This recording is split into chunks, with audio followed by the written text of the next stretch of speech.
திருவள்ளுவரின் வழியில் வாழ்ந்து வாழ்வின் உன்னத நிலையினை அடைய திருக்குறளோடு நாம் என்னும் இந்த நிகழ்விலே இணைந்திருக்கின்ற உங்கள் அனைவருக்கும் முதற்கண் வணக்கம். குறள் எண் 885, அதிகாரம் உட்பகை.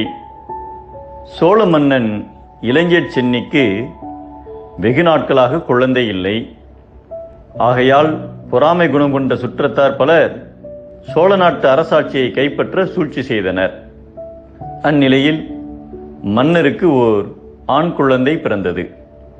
இதையறிந்ததும் உறவினர்கள் பொறாமையால் உள்ளம் புழுங்கி மன்னரின் குடும்பத்தை கூண்டோடு அழிக்க சூழ்ச்சி செய்தனர். அச்சூழ்ச்சியில் மன்னரும் அரசியும் உயிரிழந்தனர். அரசியின் சகோதரர் இரும்பிடர் தலையார் தக்க சமயத்தில் வந்து குழந்தையை மட்டும் காப்பாற்றி எடுத்துச் சென்று யாரும் அறியாவண்ணம் தனது பராமரிப்பில் வளர்த்து வந்தார். சிறுவனுக்கு அரச கலைகள் அனைத்தையும் கற்பித்து வந்தார். அரசகுமாரன் உயிரோடு இருப்பதை அறிந்த உறவினர்கள் அவன் இருக்கும் வரையில் சோழ நாட்டு ஆட்சியை அடைய முடியாது என்று எண்ணி அவனை கடத்தி வந்து ஒரு சிறையில் அடைத்து தீ வைத்தனர்.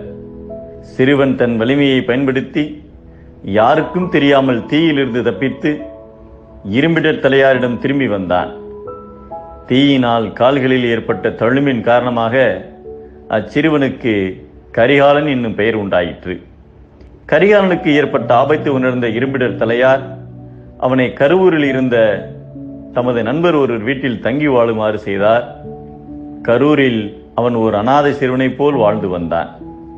இதற்கிடையில் அரசுரிமையை ஏற்பதில் உறவினர்களுக்கிடையே பெரும் போட்டி ஏற்பட்டது.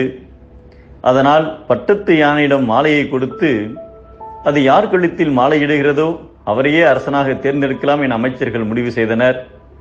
அதன்படி பட்டத்து யானையிடம் மாலையை கொடுத்ததும் அது கருவூரில் இருந்த சிறுவன் கரிகாலனை தேடிச் சென்று கழுத்தில் மாலையிட்டு தூக்கி வந்தது. கரிகாலன் அரசகுமாரன் என்பதை அறியாத உறவினர்கள் அரச குடும்பத்தில் பிறக்காத ஒரு அனாதை சிறுவன் அரசனாவதை எதிர்த்தனர்.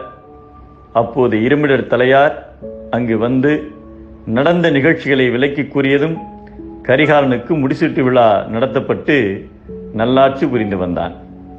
அதன் பிறகு வஞ்சக எண்ணம் கொண்ட உறவினர்கள் இருந்த இடம் தெரியாமல் ஓடி ஒளிந்தனர். அரசனுக்கு நெருங்கிய உறவு முறையோடு உண்டாகும் உட்பகையானது அவர்களுக்கு கேடு விளைவிக்கக்கூடிய பல துன்பங்களை உண்டாக்கும் என்பதை உரல் முறையான் உட்பகை தோன்றின் இரல் முறையான் ஏதம் பலவும் தரும் என்கிறார் நம் தெய்வப்புலவர் திருவள்ளுவர். உட்பகை அழிக்கும், உள்ளன்பே செழிக்கும். மீண்டும் அனைவருக்கும் நன்றி, வணக்கம்.